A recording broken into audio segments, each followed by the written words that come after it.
Hello. Shri Shiv Mahapuran YouTube channel में आप सबों का स्वागत है, साथ में मेरा प्रणाम भी। तो आज श्री शिव महापुराण के द्वितीय खंड के 33वां और 34वां अध्याय का वर्णन सुनूंगी और सुनाऊंगी। तो 33वां और 34वां अध्याय में है कि नारद जी अपने पिता ब्रह्मा जी से पूछते हैं और बोलते हैं कि हे पिता, दक्ष के जग का विध्वंस होने के बाद तक तो की कहानी सुन लिए हैं, लेकिन उसके उपरांत उसके बाद और आगे कहानी क्या बनता है इसकी हमें श्रद्धापूर्वक सुनाइए और हर बातों की जानकारी दीजिए। तो यही है 33वां और 34वां अध्याय में। तो आगे की कहानी जानने के पहले मैं अपने गुरु की स्तुति कर लेती हूँ, फिर कहानी को सुनूंगी और सुनाऊंगी। गुरुर्ब्रह्मा गुरुर्विष्णु गुरुर्देवो महेश्वरः, गुरुर्साक्षात् परब्रह्म तस्मै श्री गुरवे नमः।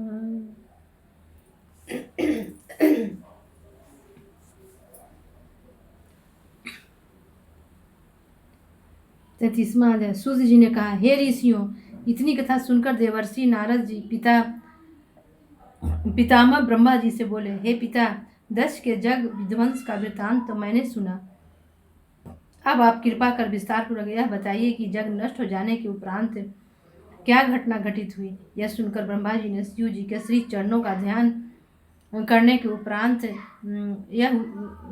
उत्तर दिया, हे नारद, जब शिव जी के गणों ने जग में उपस्थित लोगों को इस प्रकार दुर्गति की तथा उन्हें लज्जित किया, उस समय सभी सभासद उस स्थान पर जाकर जहाँ मैं तथा विष्णु जी बैठे थे रुदन करने लगे तथा विस्तार पूर्वक सब वृत्तांत कहने लगे। देवताओं तथा मुनियों की उस दुर्गति को देखकर हम दोनों को बहुत दुख हुआ। उस समय जब सब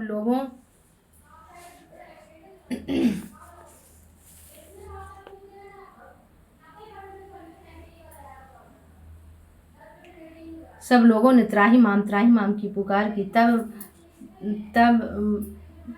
मैंने उन्हें समझाते हुए कहा कि हे देवताओं तथा ऋषियों, तुमने शिव जी को क्रुद्ध किया है और अन्य देवताओं के समान ही उन्हें जानकर भारी अपराध किया है। अतः अब तुम सब लोग शिव जी के चरणों पर गिरकर प्रार्थना करो और उनसे ही अपना अपराध क्षमा कराओ। तीनों लोकों में ऐसा कौन है जो शिव जी के क्रोध को सहन कर सके।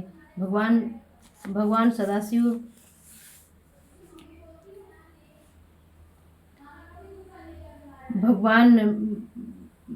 सदाशिव रौद्र होते हुए भी आशुतोष हैं। वे सेवा करने पर शीघ्र ही प्रसन्न हो जाते हैं। अतः तुम सब उनकी शरण में जाओ।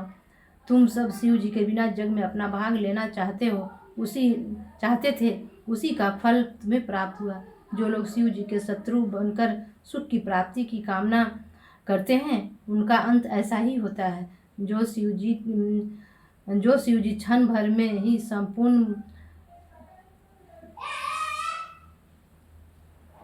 सृष्टि को भस्म कर देने की सामर्थ्य रखते हैं, उनसे शत्रुता करके किस प्रकार सुख मिल सकता है। मैं दधीचि की शाप के वशीभूत होकर उस जग में चला गया था। अस्तु तुम लोग निश्चिंत होकर शिव जी की शरण में जाओ, वे तुम्हें अवश्य ही क्षमा कर देंगे। एक बात यह भी तुम्हें समझ लेनी चाहिए कि यदि शिव जी उस जग को नष्ट नहीं करते तो मनुष्य वेद की रीति को त्याग कर नास्तिक हो जाते। अतः उन्होंने जो कुछ किया वह उचित ही है। इतना कहकर मैं विष्णु जी तथा अन्य सब देवताओं के साथ कैलाश पर्वत पर जा पहुंचा। हे नारद, उस स्थान की सुंदरता का वर्णन किस प्रकार किया जाए।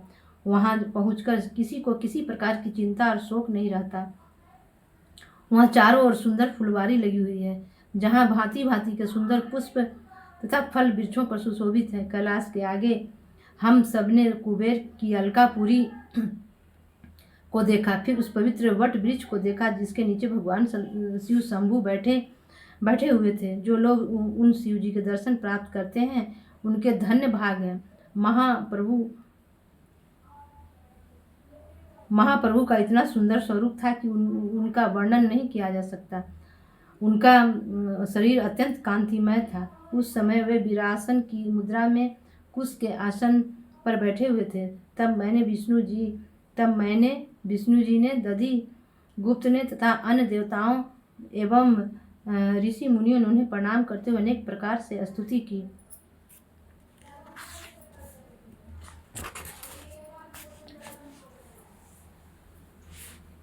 चौतीसवां अध्याय।